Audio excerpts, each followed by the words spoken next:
پہچان. حضور قلندر بابا رحمۃ اللہ علیہ نے مجھے حضرت عمر رضی اللہ تعالیٰ عنہ کا واقعہ سنایا، جو کہ کتابوں میں تو نہیں پڑھا، انہوں نے سنایا کہ جب حضرت علی رضی اللہ تعالیٰ عنہ حضرت عمر حضور پاک صلی اللہ علیہ وسلم کا جبہ مبارک لے کر حضرت اویس قرنی کی خدمت میں حاضر ہوئے اور جبہ پیش کیا، دعا کے لیے کہا. باتیں زیادہ ہیں. آخر میں حضرت عمر نے یہ فرمایا کہ حضرت اویس قرنی رضی اللہ تعالیٰ عنہ سے کہ آپ مجھے کچھ نصیحت کریں. حضرت اویس قرنی رضی اللہ تعالیٰ عنہ نے حضرت عمر کو مخاطب کر کے فرمایا، اے عمر، تم اللہ کو جانتے پہچانتے ہو؟ حضرت عمر نے فرمایا، میں اللہ کو جانتا اور پہچانتا ہوں. دوسرا سوال حضرت اویس قرنی نے یہ کیا، اے عمر، کیا اللہ بھی تمہیں جانتا ہے پہچانتا ہے؟ حضرت عمر نے کہا، الحمدللہ اللہ بھی مجھے جانتا ہے پہچانتا ہے. اب حضرت اویس نے فرمایا کہ اب تمہیں کسی نصیحت کی ضرورت نہیں ہے. اس کا مقصد بھی یہ ہوا کہ حضرت اویس نے حضرت عمر کو یہ بتایا، اور حضرت عمر کو بتانے کی وجہ ایک یہ بھی ہے کہ سارے نوع انسانی میں یہ بات پھیل جائے، خصوصاً امت مسلمہ میں یہ بات پھیل جائے، ان کو معلوم ہو جائے کہ زندگی کا مقصد صرف اور صرف یہ ہے کہ بندہ اللہ کو جانتا ہو اور اللہ بندے کو جانتا ہو. جاننے سے مراد یہاں آپ کے ذہن میں کبھی آئے کہ اللہ تو سبھی کو جانتا ہے، اللہ تو سبھی کو جانتا ہے، پھر یہ کیا بات ہوئی کہ اللہ بھی تجھے جانتا ہے؟ مقصد یہ ہے کہ اللہ کی ساتھ ایک خصوصیت بندے کو حاصل ہو جائے. اللہ یہ کہہ دے کہ ہاں تو میرا بندہ ہے، ویسے تو ساری مخلوق اللہ کی بندہ، اللہ کی مخلوق ہے، بندہ ہے اللہ کی سب، لیکن اب یہ خصوصیت اللہ کے ساتھ اس کو قائم ہو جائے اس بات کی بنیاد پر کہ وہ بندہ اللہ کو جانتا ہے، اور اللہ اس بندے کے جاننے کو قبول کر رہا ہے کہ ہاں اس بندے نے اپنی زندگی کا مقصد پورا کر دیا ہے. یہ بات کہ بندے نے اللہ کی تخلیق کے مقصد کو پورا کر دیا ہے، یہ ہے کہ اللہ بھی بندے کو جانتا ہے. اب پھر یہ اس کی تفصیلات ہیں، مثلاً یہ کہ اللہ تعالیٰ نے اب اپنا تعارف کرایا پیغمبروں کے ذریعے، الہامی کتابوں کے ذریعے، فرشتوں کے ذریعے اپنا تعارف بھی کرایا. اب انسان کو اللہ تعالیٰ نے سامنے رکھ کر یہ بتایا کہ جب مخلوق اور خالق کا تذکرہ آتا ہے یا مخلوق خالق کو سمجھنے کی کوشش کرتی ہے، یہ سمجھنا چاہتی ہے،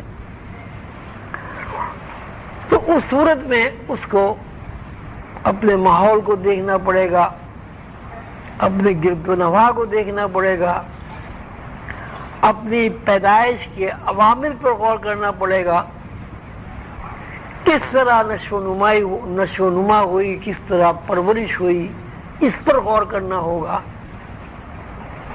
تو اللہ تعالیٰ نے فرمایا کہ مخلوق کی جو تخلیق ہے اس کے بالکل برعکس اللہ ہے. کسی بھی صورت میں مخلوق اپنی تخلیقی اوصاف کو اللہ تعالیٰ کے ساتھ چسپاں نہیں کر سکتا. اگر ایک لاکھوں کروڑوں قدم میں ایک قدم بھی، ایک صفت بھی مخلوق کی تخلیق اور اللہ کی تخلیق میں ایک سی ہو جائے یا اس میں مماثلت پائی جائے تو اللہ بھی مخلوق قرار پائے گا، خالق نہیں ہوگا. مخلوق اور خالق کا بنیادی فرق یہ ہے کہ خالق جو ہے وہ ان تمام صفات سے ان تمام حوائج سے، ان تمام ضروریات سے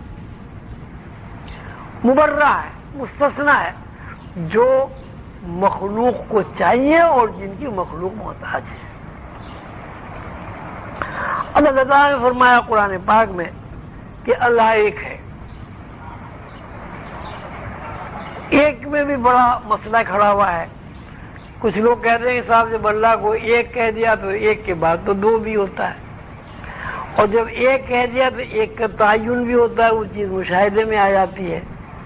تو اللہ کو ایک کہنا جو ہے وہ کسی بھی طرح درست نہیں ہے۔ اب اس میں پھر مختلف ترجمے ہوئے، علماء نے کیا، کسی نے یکتا کیا، کسی نے نرادھار کیا، کسی نے کچھ کہا، کسی نے واحد کہا۔ لیکن اللہ تعالیٰ یہ کہتے ہیں کہ اللہ جو ہے وہ مخلوق کی طرح 1 2 4 10 20 50 100 نہیں ہوتا، کثرت نہیں ہوتا۔ اللہ کی جو حیثیت ہے وہ مخلوق سے بالکل ماورا ہے، آپ اسے ایک بھی نہیں کہہ سکتے۔ اس لیے جب آپ ایک کہیں گے تو ظاہر ہے ایک کے ساتھ دو کا تصور ابھرتا ہے، جب آپ ایک کہیں گے تو ظاہر ایک محدودیت ذہن میں آتی ہے۔ اب یہ مجبوری ہے لفظوں کی، زبان کی مجبوری ہے کہ آپ کسی طرح بیان ہی نہیں کر سکتے۔ اس مجبوری کی بنیاد پر واحد اللہ کو کہا گیا۔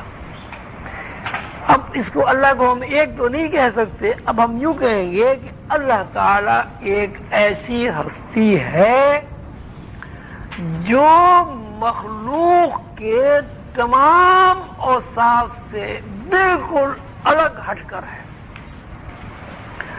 اور اللہ تعالی کی ہستی کو کسی بھی طرح الفاظ میں بیان کرنا ممکن نہیں۔